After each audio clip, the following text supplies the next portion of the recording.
Tēnā koutou te whānau o Auckland Unitarians. Tēnā koutou nā manahiri no mai, hire mai ki tēnei whare karakia a te atua. Tēnā koutou, tēnā tātou katoa. Welcome, welcome, welcome. We welcome you into this circle of community. Welcome into this space made sacred by Auckland Unitarians for 114 years. We welcome you if you are a visitor, just passing through or seeking a spiritual home. Today, our spiritual home is like, well, what I call a vase, and you call a vase. For today, we celebrate our annual flower communion. We welcome all new colors and varieties, for we already come in a variety of colors, shapes, and sizes. Some of us grow in bunches. Some of us grow alone. Some of us are cupped inward, and some of us spread ourselves out wide. Some of us are old and dried and tougher than we appear. Some of us are still in bud. Some of us grow low to the ground, and some of us stretch toward the sun. Some of us feel like weeds. Sometimes some of us carry seeds. Sometimes some of us are prickly, and sometimes some of us smell. And all of us are beautiful. What a bouquet of people we are.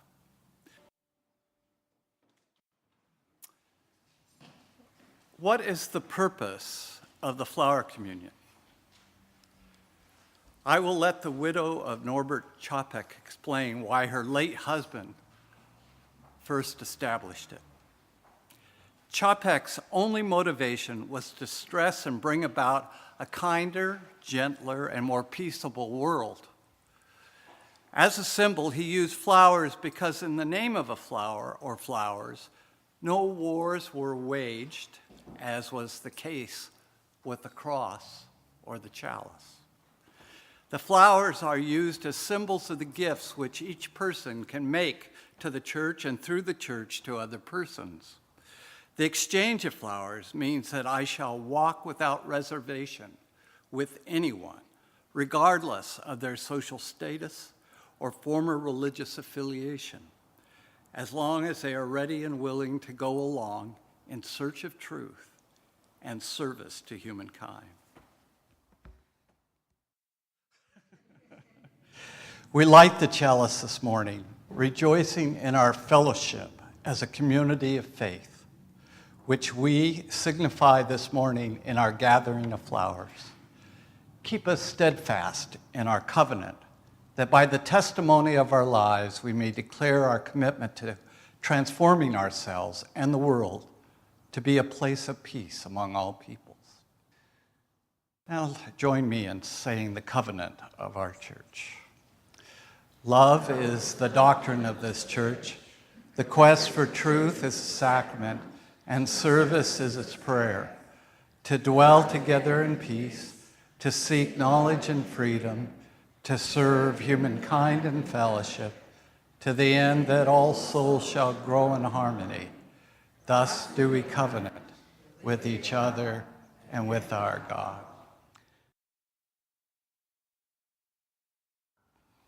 In the city of Prague, in the land of Czechoslovakia, now there's no Czechoslovakia anymore.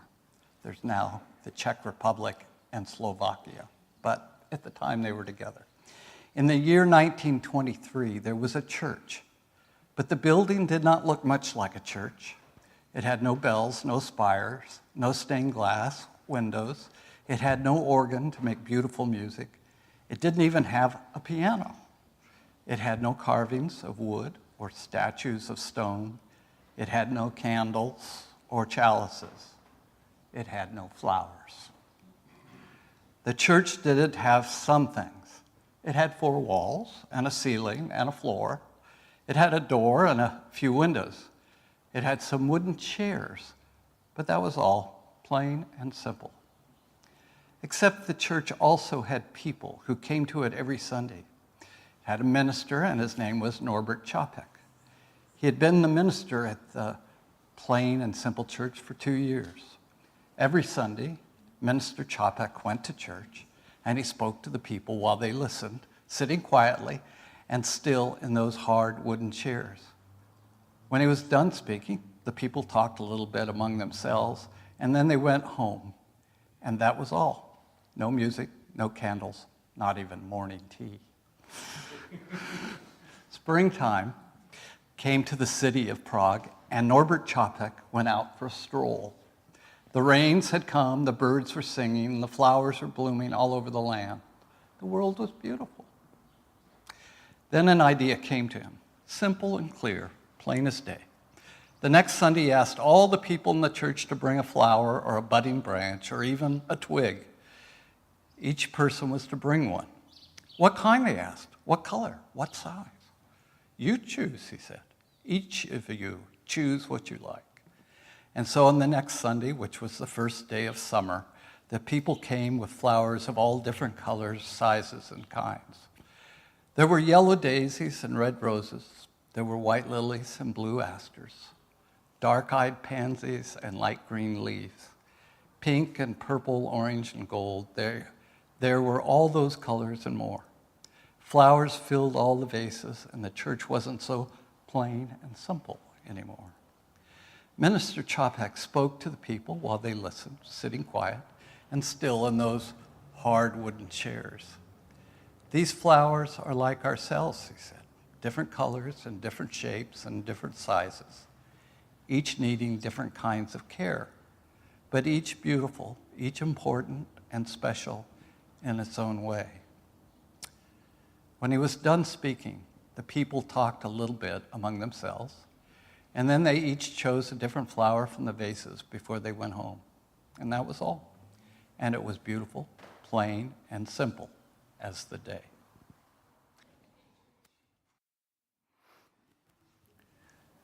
There is much more to the story I shared with Jaden. As this is an intergenerational service, I'm choosing to use appropriate language. In 1870, in the last days that a place called Czechoslovakia was ruled by the Austrians, a poor village tailor and his wife lived with their only son. Their son's name was Norbert because he was born on St. Norbert's Day, a religious day for Catholics. But the couple had very little money, not wanting Norbert to grow up poor and without proper food or any schooling. They sent him to live with his Uncle Victor in Vienna. Uncle Victor was also a tailor, like Norbert's parents. And he was also Catholic, as were almost everyone else in Bohemia. The agreement was that Norbert would work his way through school by helping his uncle in his uncle's tailor shop. But Norbert soon began to realize that being a tailor wasn't for him. And he didn't like the Catholic Church his uncle insisted that he go to. He instead enjoyed the Baptist Church, where he could sing, talk about his ideas of God, and where the service was spoken in his own language. But when he told Uncle Victor this, his uncle became very angry. Norbert was immediately dismissed and asked to leave. With his uncle turning away from him, Norbert felt like he was being abandoned for believing differently. It was a hard time. But the Baptists saw that he had courage, kindness, and a yearning for justice. They sent him through seminary, where he became the Reverend Norbert Chopek. He earned money by selling Bibles, starting his own magazine about science and psychology and preaching. I've seen fellow clergy out on the streets that says, "We'll preach for food." During this time, Catholicism was still the state religion. Being Baptist, while not illegal, was regarded by the government as suspicious. The police raided Norbert's gatherings more than once. It would have been tough enough to endure by himself, but by this time, Norbert was married with many children of his own. The threats and violence against his family was more than he could tolerate. The Čapeks went abroad and wound up in the United States. His wife died, leaving him with 8 children. Norbert visited the New York Library often so he could read newspapers from his own country, and he continued to publish writings about the Czech movement. It was at the library where he met Maya, whom he later married. It was also there that he met with a man named Masaryk, the leader of the Czech movement abroad. Through Masaryk, he found Unitarianism. Norbert was overjoyed to find the faith he felt he'd been moving toward all his life. He enrolled into Meadville, Lombard, the Unitarian seminary, and graduated as a Unitarian minister just as the First World War ended. The end of the war brought about large numbers of Czechs abandoning the Catholic Church.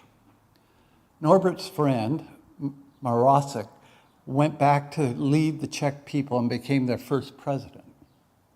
Soon after, Norbert went back to create a church which helped to give people hope instead of hardship. It was difficult work and often dangerous because the Catholic Church was still very powerful. But Norbert felt like he had to go despite the troubles. These words were written by Maya Čapek, Norbert's wife.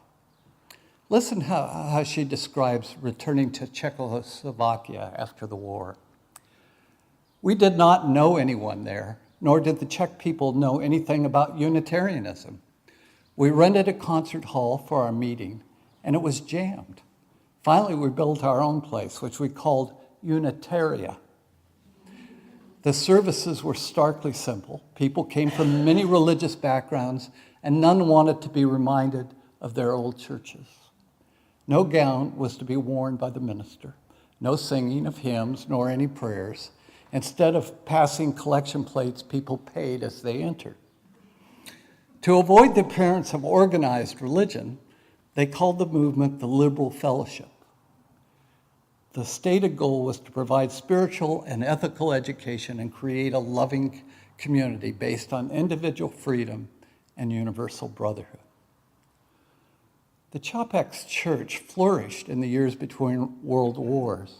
It quickly became the largest Unitarian church in the world.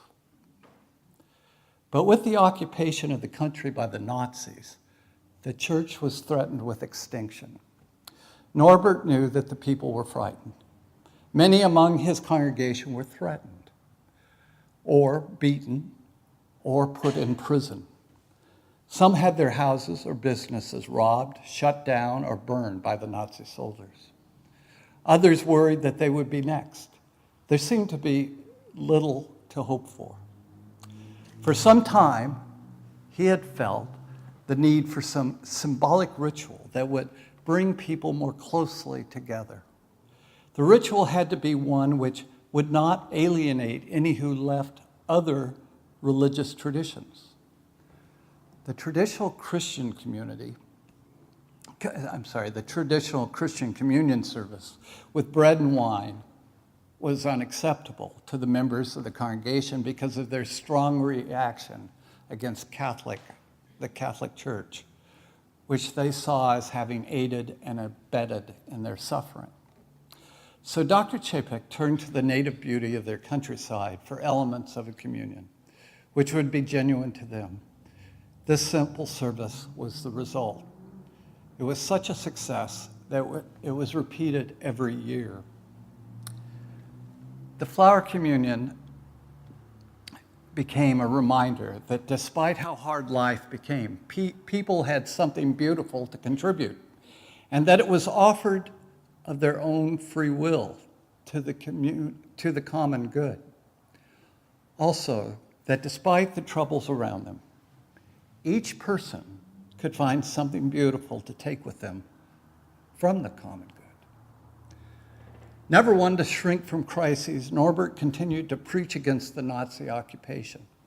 The Gestapo, who demanded that he not speak against the Reich, regularly questioned him. Although Norbert didn't speak out against them on Sunday mornings, he continued in his work against the occupiers by forming a resistance committee, which met in the church and helped Czechs escape from the Gestapo. Finally, in the spring of 1941, Norbert declared, "I can bear it no longer. I must speak the truth and not be a coward." He issued his forthright challenge to the Nazis by using his Sunday morning sermon to contradict a speech of Hitler's. This is what he had to say.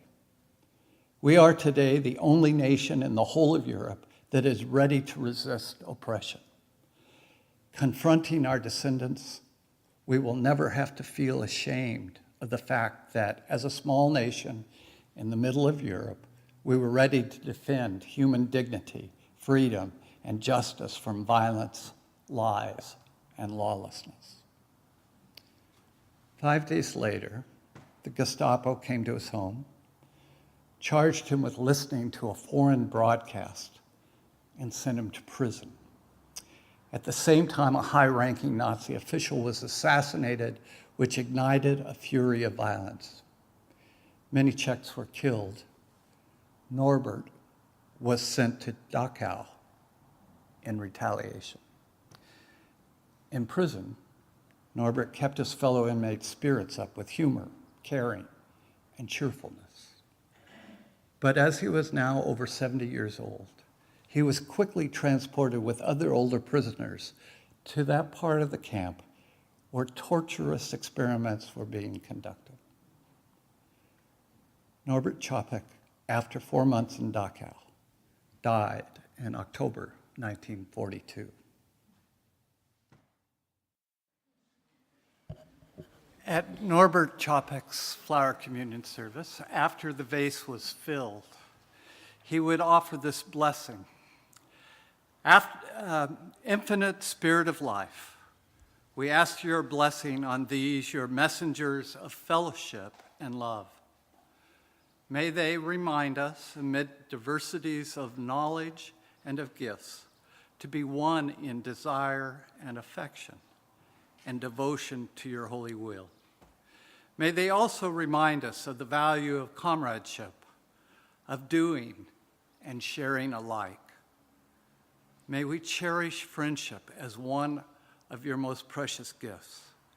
May we not let awareness of another's talents discourage us or sully our relationship, but may we realize that whatever we can do, great or small, the efforts of all of us are needed to do your work in this world. For our meditation, I offer you these thoughts by Norbert.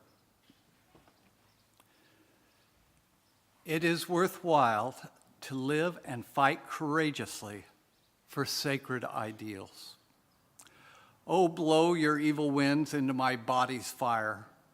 My soul, you'll never unravel. Even though disappointed by 1,000 times or fallen in the fight and everything would seem worthless, I have lived amidst eternity. Be grateful, my soul. My life was worth living. He who was pressed from all sides but remained victorious in spirit is welcomed into the choir of heroes. He who overcame the fetters, giving wing to the mind, is entering into the golden age of victorious. That was close.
While in prison in Dresden, before being sent to Dachau, Norbert Chopek wrote these words: "In the depths of my soul, there where lies the source of strength, where the divine and the human meet, there, quiet your mind. Quiet, quiet. Outside, let lightning rain, horrible darkness frighten the world, but from the depths of your own soul, from that silence will rise again God's flower. Return to yourself. Rest in yourself. Live in the depths of your soul where the divine and the human meet. Tune your heart to the eternal, and in the depths of your own soul, your panting quiets down where the divine and the human meet. There is your refuge."